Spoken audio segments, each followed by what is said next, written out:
What's going on, guys? David Gravel here. This is an important video for me and I feel like the racing community. A lot of things have happened over the last couple years and I just want to spread some knowledge on what's going on and just some facts on what could help you moving forward. This is for pretty much any race car, but more specifically to the dirt racing guys. But people think you need a 2 or 3 layer suit.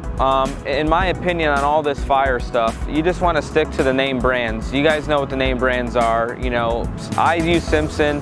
I've been a Simpson athlete for a while, but it doesn't matter if it's a 2 or 3 layer suit. There's an SFI rating that World of Outlaws requires, and all it does, if it passes that rating, it's acceptable. So you don't have to get tied up on how many layers it has. But one thing that people don't do is wear fireproof underwear. So just wearing the socks, which in my opinion, the World of Outlaws should require this. This shouldn't be something that's just recommended.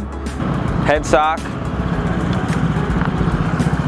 and a long sleeve shirt. Not the short sleeve, the long sleeve. Wearing fireproof underwear gives you 47% more time in a burn.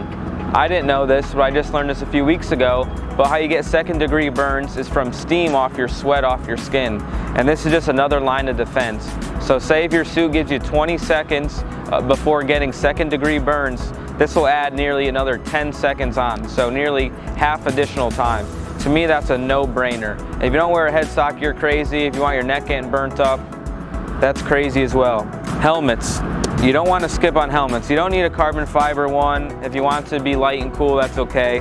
I wear a Stilo. I wore Simpson for a long time, but stick to the name brands. Stick to, you know, Stilo, Simpson, Bell, Impact. The people that have been around a long time. Arai makes a great product. Head and neck devices. You got to wear one. Obviously, it's required by the World of Outlaws, but I like the Hybrid Pro. I got the carbon fiber one. It's really light, but this just gives you a lot more help on side impacts. The Hans device is great from head-on impacts, and a lot of people love the Hans device, but this came out later. To me, this is an updated version, and I think this is just a better overall product. You don't feel it when you're wearing it. It doesn't hurt your collarbones when you tighten your belts down. I seriously recommend the Hybrid Pro. I had this before it was a Simpson product. It was Racing Solutions over 10 years ago, and I've been wearing it ever since then. Talk about seats.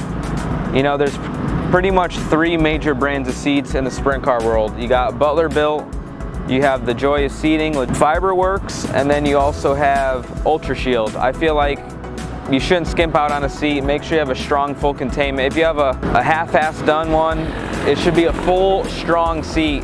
Not one that was just a regular bench seat and you added onto it. Make sure it's a legit full containment that's strong. This is very important. You want to have the foam surrounding your head. I love Butler Built. I support Butler Built 100%. I think they're one of the strongest seats. They have a lot of foam around your head, and it definitely has helped me out in all my bad crashes. Then you talk about inserts. I feel like nowadays it should nearly be mandatory to have an insert. I feel like Sharp Advantage does a great job. There's other companies that do it as well. Butler Built sells them. There's BSCI in North Carolina, but Dave Sharpley at Sharp Advantage has always taken care of me really well. I broke my back in 2009, and ever since then I've had an insert and a Hybrid Pro.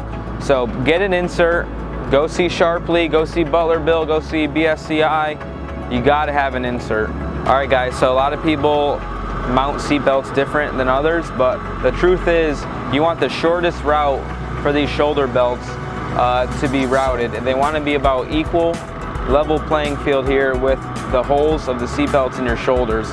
People think if you mount them down at this lower bar, you get better belt wrap, but the truth is you want the shortest route possible. Belts stretch and crashes. They don't like car washes, so the rule of thumb